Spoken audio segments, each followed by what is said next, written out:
Hi Raji, thank you so much for agreeing to talk to me today. I One of the main reasons I really wanted to speak to you is because I feel like you have a lot of answers for what the world needs, and I know you're an author, and a lot of people know about your work. But today I really want to discuss and hear from you about you as a philosopher. So, I initially all I cared about was being an artist of sorts, and I chose novel writing, and that was my path. And then at the same time, I became very political, as perhaps quite a few people do in their early 20s or late teens, and that was sort of, it was as if my ship was sailing, and these strong political winds were blowing it to one side. It was sort of going askew to an extent, and it took me many years to realize that all of this politics, this political striving, was actually a form of spiritual striving in disguise, in a way. And then I was trying to find a way of making sense of the world and of my place in the world, and trying to find redemption, I think, from tremendous guilt, and trying to find meaning from total confusion, and perhaps misguidedly thinking that if I could find a political solution to the world's problems, then maybe I could solve my own problem of, well, it's the same problem that everybody has of unhappiness, suffering, misery. That didn't work. And at around 32, I had a nervous breakdown after my first meditation course, when I flipped. I flipped from the political to the spiritual, from the outside to the inside. And then I sort of started again from square one, but now working entirely on myself, just healing. It was, okay, I'm sick, I'm wounded, I'm desperate, I'm psychologically in tremendous pain and trouble. Everything is wrong. I don't know why. I'm traumatized. I can't make sense of my childhood. Let me go back to square one and try and sort that out. And that was really 15 years of that. And becoming less political all the time, and more sort of me-centered. And I don't mean that in a pejorative way at all. And then that I kind of reached a point where I thought, yes, of course, I'll be doing healing work for the rest of my life, but I now feel stable enough to do two things. And one was to have a child, which has become the most important thing in my life. I felt ready and stable in order to do that. And also, yeah, and I felt that I'd come out of this very severe trauma, not entirely, but the trauma was integrated, let's say. right. I was almost fully aware of what it was. Yeah, I mean, you can never say never, because the dark corners of your psyche, by definition, you don't know they're there. And then the second thing that came along with that was I wanted to re-engage with politics, and also start to share the things that I'd been learning for 15 years. I read somewhere, it could have been the Ramayana, actually, that teaching is an essential stage of learning, and it felt like I needed to flip that and start to share the things that I'd learned. I never thought that I would do that.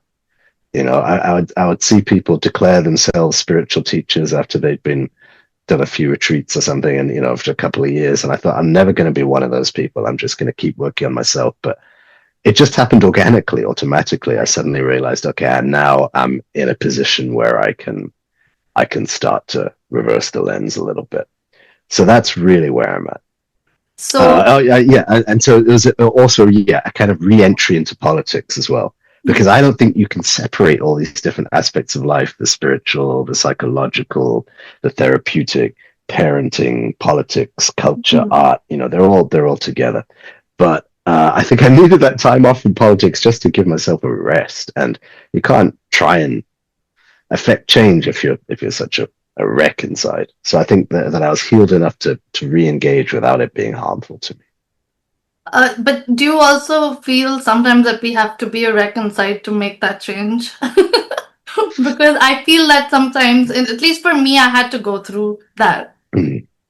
journey. But Anyway, that's just a thought. But Maybe. I'm sure yeah, it's different for everybody. I'm sure. yeah. Yeah. You mentioned something about intergenerational trauma, and that was actually something that I was going to ask you next. How does when you went on this journey of self discovery, if you may, how did you navigate the family relations where you kind of realize that okay, maybe there might have been some intergenerational trauma in your own family, and how did you perhaps address and accept and create compassion for each other within your own family, and how may others do the same? Well, I think compassion came towards the end, actually. At the beginning, it's just the shock of this realization that you've been traumatized by your parents, and if not mistreated, and that your needs weren't met, that there was cruelty, if not abuse, uh, and that was almost certainly done to them, and that it's quite a dark past and a dark history, and it goes back several generations, and a lot of it you don't know. Some of it I knew, some of it I could guess, some of it I will have no idea about till the day I die.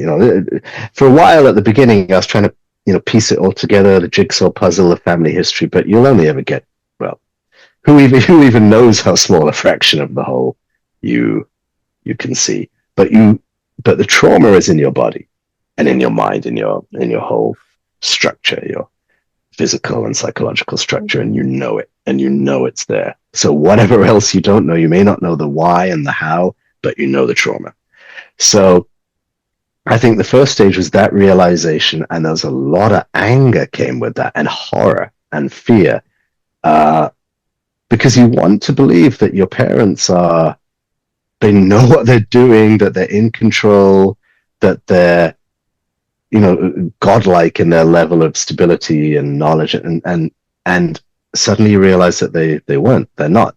They're just people, and a lot of them are stuck at quite early developmental levels. They've had trauma at young age, which has trapped them in different stages of their emotional development. So maybe a lot of the time they didn't know what they were doing, and that's why your needs weren't met, and that's why they were cruel to you. And that realization was really hard, but you need to go through that so that you know that all the things they told you weren't true, and then you can start to figure it out for yourself. So I went through all of that. There was anger, horror, shame, guilt. All the feelings came up, and you're being buffeted all the time. It's like a pendulum. Whose eyes are you seeing yourself through? Whose truth is right? Your own truth is combating against your childhood conditioning, and that results in huge quantities of guilt. And I went through that pendulum process for a long time, constantly doubting myself, then coming back to myself, then doubting myself, and the pendulum just sort of swings and swings and swings until it's not swinging very far anymore, or until it's swinging barely perceptibly. It still swings a little, but not very much. But at the beginning, there was those huge swings until I came to a sort of equilibrium, and it was when you can come to some sort of equilibrium and look at it calmly, without judgment. Yeah. The judgment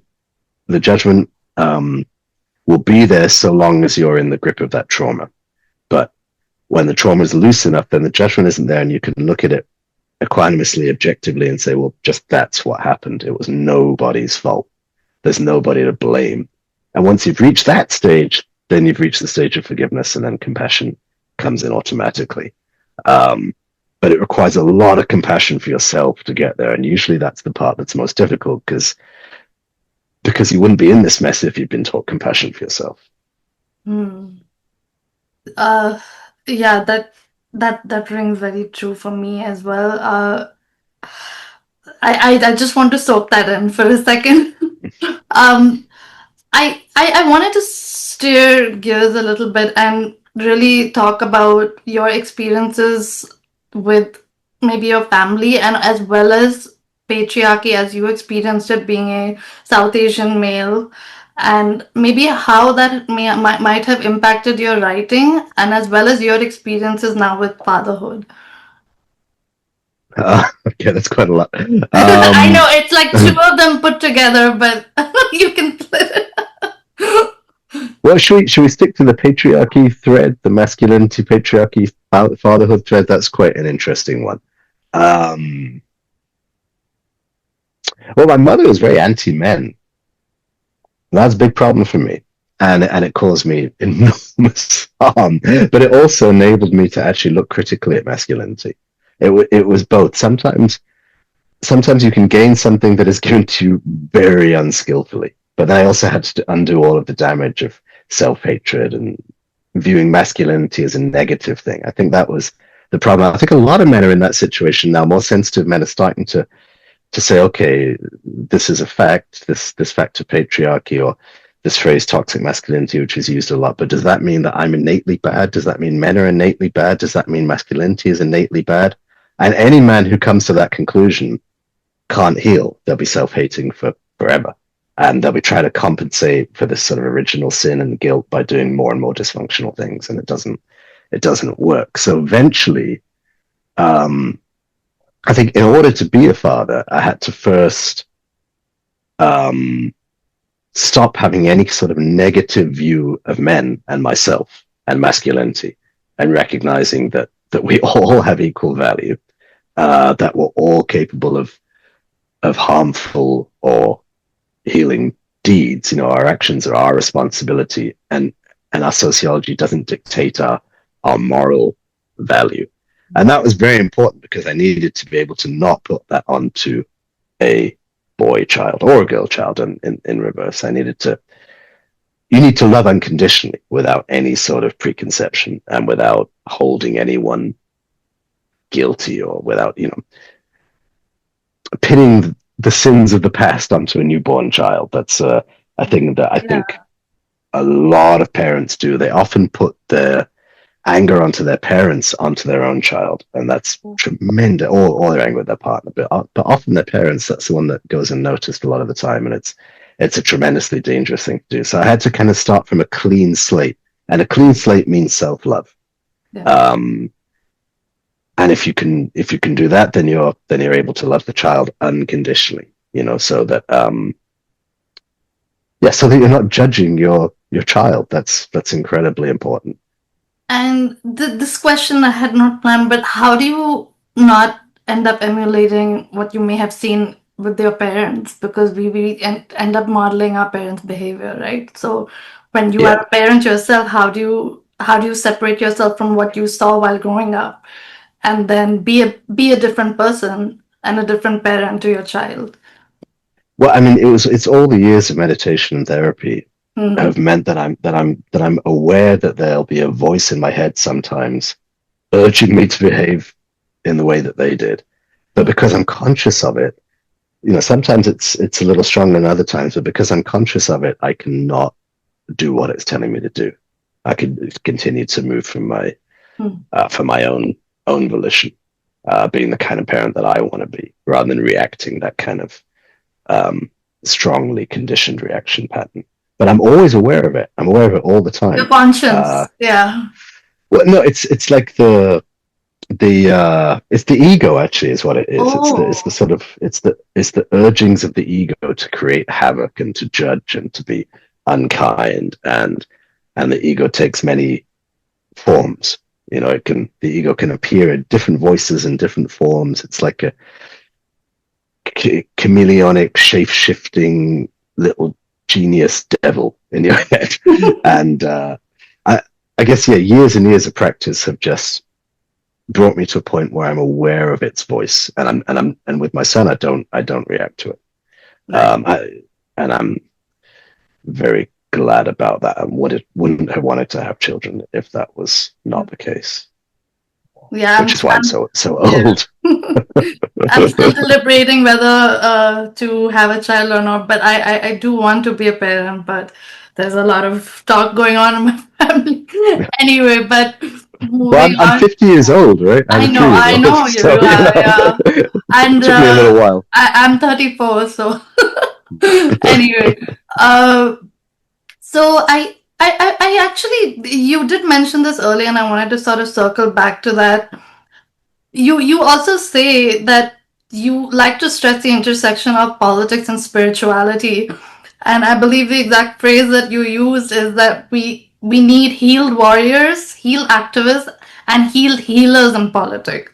So But I guess my question really is, what is the path to achieving this? Well, mine was just a sort of random series of accidents almost. Things just came my way. I had no idea what I was doing for a large part of it. And then slowly things started to take shape. But now I can look back at it and see a trajectory. But at the time, it's just, just wandering through a labyrinth. Oh, I'll go over here. Oh, look, there's that thing over there. So I started with Vipassana meditation. And that's been a real blessing. It's been a guide from the beginning. And the first retreat I did gave me an instant level of self-awareness I hadn't had before, which was terrifying, absolutely terrifying. And so because of that, just one second, because of that, I had to have therapy or I was gonna go Yeah. under.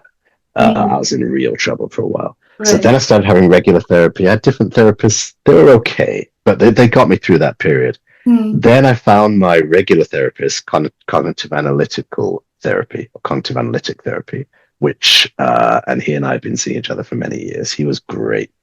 And I continued to do a lot of meditation, Vipassana, and I had some residencies in Zen centers and did some various other things. But then from that point, I became very, very serious meditator. And I was following those Buddhist precepts, no intoxicants, and so on. And it's quite strict with myself. mm, Um, and then all that sort of got disrupted a little when I first drank ayahuasca, which I was not going to do because it sounds like an intoxicant. But then I met someone on a Vipassana course who told me what it was, and I was like, wow, okay, I can't go through my life without trying this. And that opened me up to all the other psychedelics, which I'd used as a teenager. But to me, they were sort of recreational drugs. They were mind blowing, but they were But this was the word drug has no place in my vocabulary when talking about psychedelics. I don't want to. Obviously, they are drugs, but I don't want to confuse anyone, you know, into thinking that I'm talking about recreational drugs. What I'm talking about as a therapeutic and spiritual aid, um, almost a sacrament. So I used various different substances to sort of as catalysts on that healing path. mm, And there's a point in which the therapeutic and the spiritual, it's hard to separate them. And I reached that point, and I had a psychedelic therapist who who would guide me with different substances, including MDMA. My MDMA therapy was very valuable to me, and I used LSD and mushrooms and DMT in conjunction with all of this meditation and reading, spiritual reading, and so on, and spending a lot of time in the forest during lockdown. During lockdown, a lot of time in the forest with psychedelics, and I came out of all of that kind of ready to have children. So that was those were all the different things that I used, and lots of other little things besides. I yeah. was just sort of open to everything, and at different points in my life, different teachers appeared and helped me. It was a sort of Winnie the Pooh, and there's this book, The Tao of Pooh, and the thing about Winnie the Pooh is he just sort of wanders around aimlessly, not knowing what he's doing, but things always work out. Looking back in it, it was a bit like that. But that's It was because he was doing the wandering. If he just sat there, maybe he would yes. not discover those things. I I feel also said yes to anything that anyone offered me. I decided, okay, yeah, this so is you a were gift. open. You were open I to was experiences. completely open. I was completely open. But I also had nothing to lose. Now I have a son, so I'm maybe a bit more conservative. But I was completely open. Right. Uh, so I also saw a video where you were talking about the concept of the myth of the nation, and that really it it it it really interested me a lot to ask you about this, because that's where you say where nations are a construct, but I feel that for a lot of us it's easier said than actually implemented. So how do you think it's possible for our present civilization to unlearn centuries of our own wrongdoings? Because there's just so much of wrong that we've been doing, that we continue to do on our globe. So how do we get past this? Are we talking about the myth of nations still? Well, I mean, it depends which nation we're talking about, but none of them are very old. I don't know. You can pick anyone, but since I'm from India, I will pick India. But I mean, India as a nation is not very old, right? Yeah, I mean, there are references. It's not very old, so it doesn't. I know that does not. There are references to a sort of pick wider. the one that maybe colonizes the other ones. Well, I mean, even the sort of modern nation state of Britain is not that old. I mean, there's Alfred the Great's Britain, but was that Britain or was that just a section of it in the same way? So I think these concepts are constantly updated, but they want you to think they're old concepts. But how do we break away from those concepts? Even if we have boundaries, we have nations, we have a certain way politics works. It's just how do we look beyond that? For example, when somebody like I stay in Canada, so here there's and I think talks about immigration are there rampant all over the world. When people come in, go out, someone or the other always has to say something about it. But how do you?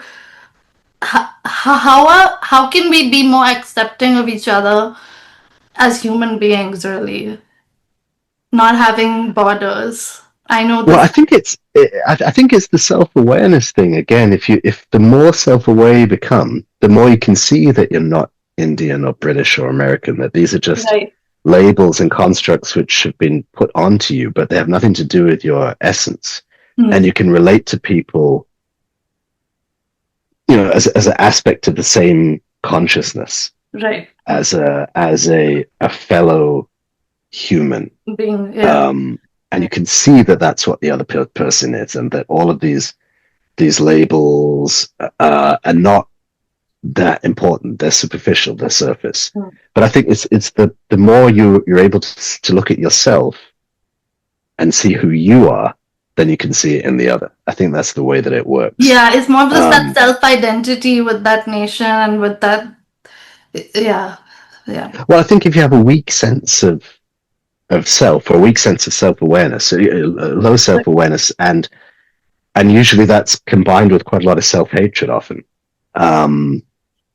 It's not wanting to look at yourself because of your shame and guilt and fear of what you might see, this monster. You push a lot of yourself into shadow. And if that's the case, then you're much more likely to cling on to labels. And, then you could say, yes, I am a Canadian. I'm wonderfully liberal and I enjoy the outdoors and I'm not like those American barbarians. And, you start to feel good about yourself, but that's not, it's just, it's all a little silly. This is not really who you are. Or you could say, it doesn't matter. I mean, you say, it might make you feel better. It might make you feel better about yourself for some time, but it makes you feel better, but in a very fragile way. Yeah. Because it's not true, and somebody can pop it at any time, and then you get defensive, and then you get aggressive, and then you get abusive. So it's one trigger, and that's it. Yeah. So I think the answer is to just keep asking yourself these questions: Who am I? Who am I? Who am I? Right. And to look deeper, and to start to look at those things that you're afraid of looking at your own shame and your own fear and your own sort of self-dislike, to be able to look at it and work with it. And that takes a little work. So I when you mention about these things where we kind of like don't talk about certain things, that's kind of also what I wanted to ask you about. So when we experience like these things in our families, for example, like I have a diagnosis and I have a mental health diagnosis, and there's this label and everything. But often what ends up happening within family systems is, and also maybe with the taboo and all the stigma, although I don't like to use that word because it's overused, but how do we create conversations? How do we create certain things and talk about them openly without fear, aggression, getting hurt, and really from a place of love and in a way to connect with each other? How do we strike those conversations? Because I feel that the lack of conversations and constantly suppressing our emotions and masking our emotions and hiding our emotions and wanting to give that impression that we're all on cloud nine when really on some deeper level a lot of us are suffering. I mean, look at what's happening with social media now. Everyone's just posting the happy pictures. So I think that really we need an answer for this. How do we cope with this? How do we create those environments where you feel a sense of being safe, you feel a sense of belonging? These are all things that are taught to me as an educator, that we want children to feel that way. But I feel that a lot of our adult children are not feeling that. Well, I think the first step is to do your own healing work so that you're working with your own shame. Because if people are judging you for having a mental health diagnosis or having an addiction or being fired from your job for incompetence or getting pregnant at 15 or whatever it is, right? Or having a boyfriend they disapprove of, or being gay, or the list goes on, right? If you yourself feel ashamed of that, then everything becomes very difficult. The self-stick, you got done. Yeah. And you're going to attract people who judge you as well, and you won't be able to protect yourself from them. So the first stage is to look at the shame inside of yourself and to find self-forgiveness. But there's actually nothing to forgive, but you have to reach the point where you realize there's nothing to forgive. Because you have to be so accepting of it that it's non-existent. And just recognizing you're a human being. This is what we do. Yeah. Everybody is addicted to something. Everybody makes mistakes. Life is some kind of mental illness. Everybody, every day we screw up and do terrible things, or, well, no, we don't do terrible things every day, but every day we screw up and make mistakes, and we can do terrible things, or just being human. What you described is just being human. That's it. But if you're required to live up to an impossible standard, then it becomes you're failing at being human, whereas you're not, because failure is the entire essence of what it is. This is the realm of imperfection, right? This is the realm of suffering. It's the that's what it is. So, and to recognize that everyone else is in the same position. But it's dangerous to talk about these things when you're still in the grip of all of that shame and fear, because then you start oversharing and being very open, and then people hurt you, and you don't know what to do with that. So I think at the beginning, you find the people you can talk to about it without being judged, and if you can't, then just and then by the time you've come out of that shame and you're really genuinely self-loving and self-accepting, then you kind of know who you can talk to and who you can't, and you may just talk to someone who'll judge you anyway and not care, right? But before then, if someone judges you or speaks harshly to you, you will care when you're still carrying that shame, and it'll hurt. It'll really, really hurt, and you'll just get more and more and more hurt. So, for that period, I would advise being quite guarded, and you only need one or two people to be able to talk to at the beginning. That's true. I think. Yeah. And one, hopefully, if you can afford it and find one could be a therapist, but one or two friends. If there's someone older who you can talk to, that's very, very helpful. There wasn't really for me until a certain age, and then but to wander around openly speaking of your wounds to people who are even more wounded than you is a dangerous thing. Makes sense. So I wanted to talk about something that you mentioned when you said that one of the greatest acts is to have compassion for abusers on a micro level, or for oppressors on a macro level. So how may one develop this? And I think the question that I really want to ask is, how can one sustain this? Because I think it can't be forced. I think a lot of these things are sort of byproducts of the healing process.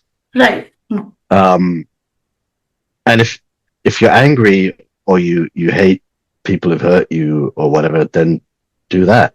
Just be aware of it. Just watch it. Be aware that this is what's happening. But you can't stop your emotions. That's impossible. You can't block your emotions. It just, then everything gets very fake, and you sort of, it's pseudo forgiveness and pseudo compassion, and that can get quite dark quite quickly. Yeah. So, but I think just being a little careful of projecting that anger onto people is the thing at that point.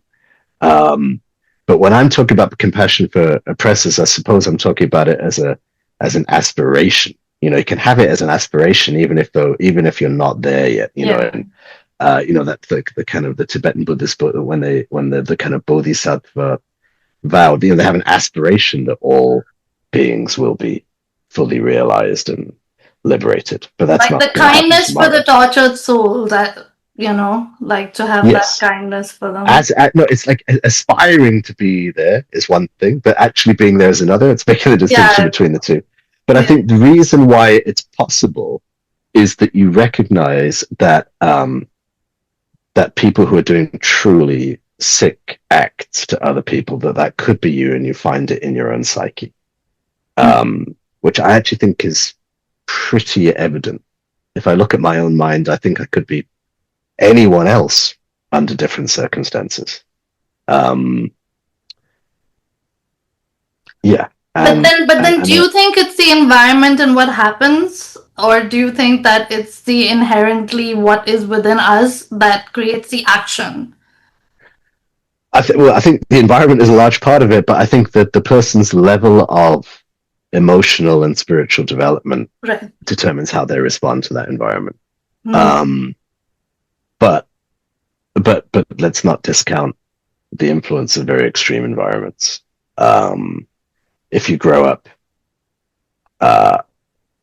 in a very bigoted and right-wing family, it may take you a while to come out. So what are some of your experiences, or rather your memories of the ages of 0 to 6, the real developmental years, as we call them? Because I know for me, I actually don't even have any memories until actually my memories start after 6. So I wonder what happened back then, but sometimes I don't even question. But I guess, what is your first memory, maybe, or like, how was it back then for you? Well, I have some quite early memories, 2 and 3.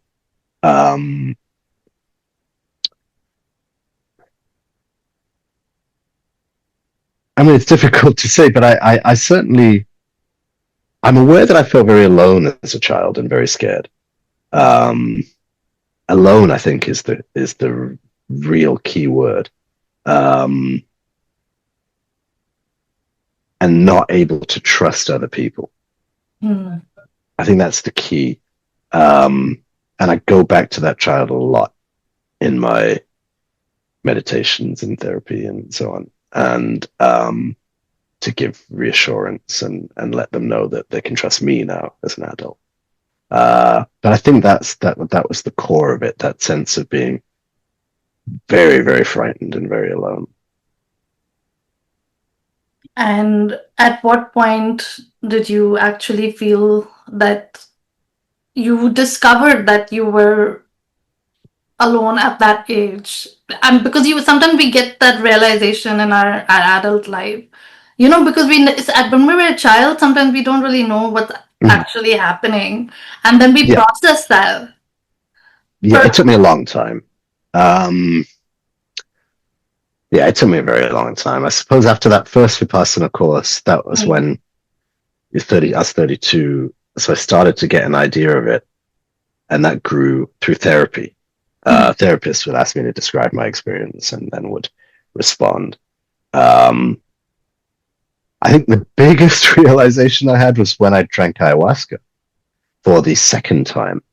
And I drank it once in an environment where I didn't feel totally safe and comfortable, so I didn't let go. And maybe the medicine wasn't as strong, but I think it probably was. And then I drank it in another place where I did feel safe. I felt afraid, but I felt safe. I liked the people. It was a smaller, much smaller group. And then I was rocketed back to that place of loneliness and terror as a child, and I just became that child. Um, and it was utterly terrifying. And I realized that was how I'd felt. I knew it. I remembered it, and I knew it. I just hadn't realized I'd been holding on to that in my body or in my mind. I'm not really sure how to phrase it, in the whole structure in my psyche for all of that time. And I was in that place for 2 nights in a row, almost all night, and then again in later ceremonies. And then I learned to navigate it and come out of it. And I learned how to parent my inner child after that. I tried inner child meditations before then, but I never understood it until via ayahuasca I was able to meet that inner child. You spoke about a book by John Bradshaw. Thich Nhat. Thich Nhat Hanh. Yeah. Could you maybe share something that you perhaps learned from that, and I don't know also your journey towards Zen? Zen was never really, but the Thich Nhat Hanh book, I'm not sure which one we're talking about. I forget the name, but it's the one, the white. There's Opath White Clouds. Yes, that's it. That's his life story of the Buddha. Okay, that's the one I'm talking about. Oh, that's a really beautiful book. Yeah. No, I thought you were going to talk about John Bradshaw's book. He's got 2. One's called Homecoming or Homegoing, and one's called this Shame. This is the one that you spoke about on your Instagram page. So because we're having this conversation, I thought I can ask you more about it. Well, that maybe for someone who wants to hear more about it. So because I think we always go through that journey, right? We kind of identify what went wrong. We go back there, we process it, we identify with the baggage, we let go of the baggage, and then we try to make it better for other people. To condense most of my life into a sentence. Well, I mean, that's how it's been for me, so I don't know, but yeah. I think that on some level where we can start to have that compassion is when we can recognize, okay, you know what, I have been through similar situations. I see you in that, in the other person. You can say, I see you, and you can be accepting. I think that, because sometimes we've been in similar places in our own lives, and I come from a place where I had my ex-husband who almost broke my back in two, and now I got remarried a couple years ago, and I see things from a totally different perspective. Although I go through similar situations now, but I realize I'm a different person now than I was a decade ago. So, but anyway, coming back to this, the spirituality, I just wanted if you could shed some light on that. Anything that you may have learned.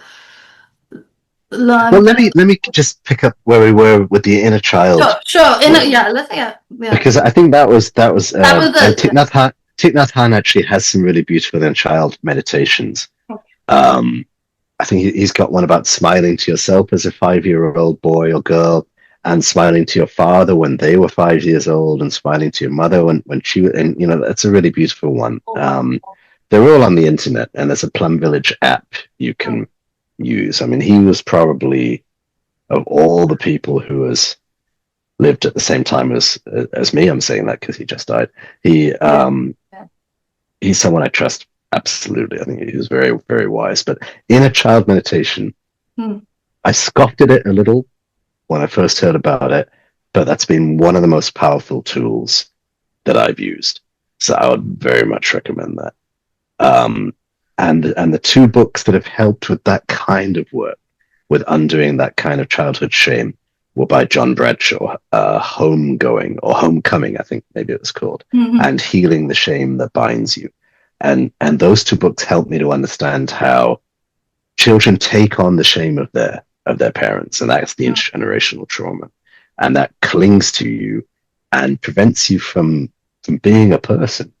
You sort of think you have no right to exist because you feel so deeply ashamed. And that inner child work it means that that child who feels they're unworthy of love then feels loved, and that's what can really help to transform you from someone who is sort of withering into someone who's confident and So self-loving. I have a question here. So is that love now coming from the adult version of yourself, or is it coming from the imaginary version of your parents? No, it's the adult version of myself. It's Exactly. me Yeah. giving love to my child, Child. myself Okay. as a child, Exactly. yeah, who Okay. lives on inside my psyche. Yeah.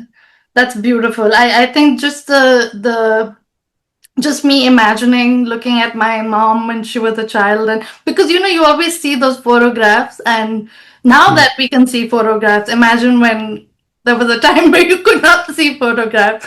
But Mm.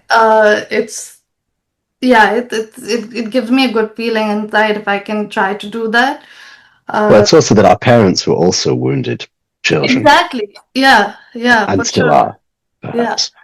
uh I have not been able to crack it yet with my father to ask if if there any wound, but it always gets redirected to, oh, ask your mother. Maybe, but Well, maybe one after a day. point, maybe we don't really need to You know don't what need to happened. know. You just need to You know, be. Yeah, yeah, that's true. it's, you But just work with yourself. yeah, no, for me though, for me, one of the main reasons I really do want to know is for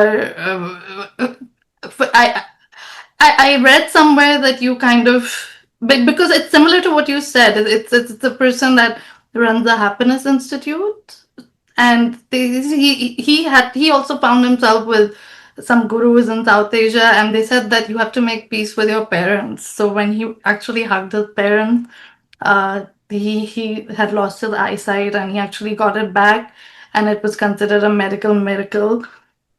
But I also feel that even the manifestation of even something like my bipolar, for instance, I think that yes, it may be genetic, but then that genetic thing is also the lived experiences, in essence, of my Yeah, ancestors.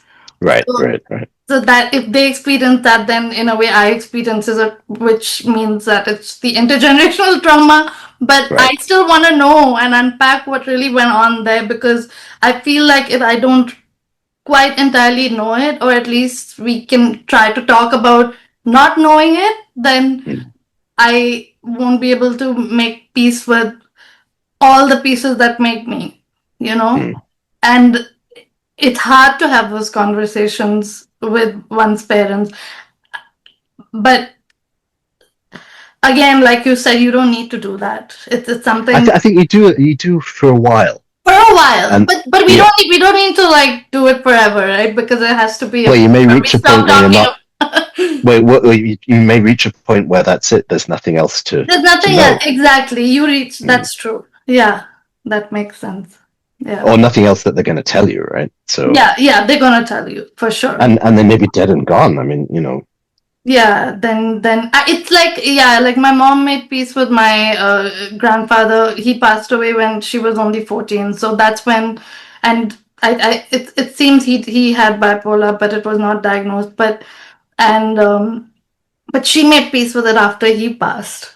Mm, So through a film that she made on him. So it's like she's trying to do that work as well now. Like, but I find that my mom is doing the same thing that I'm trying to do. But I feel like in a way we're all trying to find that peace. We're trying to find those answers, and whether we look within or without, or with our families or with our friends, we're all trying to find ways to cope, because I feel like we would really, really, a lot of people have become lonely now. It's I just feel that that's why I didn't want to ask you about your books. I'm sure your books are very interesting. It's just that I saw you as a philosopher, and I was like, we have to talk about these topics. well, I don't really see myself as a philosopher. It's more practical. I Yeah, think but that's the way I see myself. you're practicing certain philosophy, sure. Yes, But yes, at least you can share that, right? yes. Okay. I just want to do whatever works, really. Yeah, You whatever know. works. Yeah, yeah. Uh, yeah. But there was something else I wanted to say, which was that it seems that there's a stage where these conversations are very important, and then there's a stage where you realize it's about your own psyche. Forget about your parents. Right. It's about you. So you've got to work with that psyche. And then there's a stage where it becomes less about the specifics of your own trauma than just the fact that you have an ego who is whispering nonsense at you all the time, and that your essence is not that. So that's when the psychotherapeutic becomes spiritual. It almost doesn't matter like what saying that it doesn't exist, and all that exists is this and the breath and the thought, but then you kind of it exists in the sense that I don't know. Thought, everything exists, I suppose. It exists in the sense that it's there, and you observe it. Well, you can hear it. Yeah. So it's there, but when you're observing it, the observer is not the ego. Okay. There's you are not that voice. Right. Yeah. Whatever it's saying. Okay. And the pieces in that realization. No. Going deep. I'm not able to.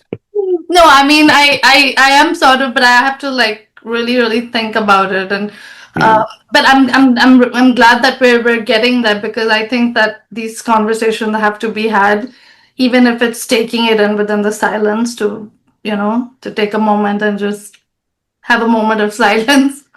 Well, the silence is the key word, right? Because the silence is closer to who we are than the noise. Yeah, that makes sense. It's like I experience silence when I'm doing my Indian classical dance. Although I am not like a pro at it, I do it for myself and I enjoy it.